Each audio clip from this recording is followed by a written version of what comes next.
Esiet sveicināti Čikāgas O'Hare lidostas 3. terminālī. Laiks konkursa jautājumam, un šis būs pēdējais, jo mans ceļojums tuvējas beigām, un pa lielam nekādi īpašais nebūs. Jautājums ir sekojošs. Redzat fonā ļoti tāds skaists stiklots arkas šajā 3. terminālī. Parādu. Konkrēts. Kāda filma ir šeit uzņemta? Labi zinām mums visiem filmu.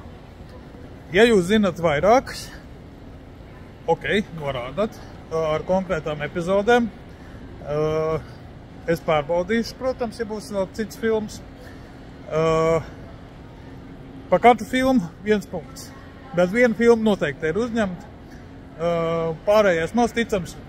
Bet atcerieties, runa ir tikai par šo vietu, nevis par citām. Jo citās vietās šajā lidostā ir uzņemts arī cits films, bet tieši šeit.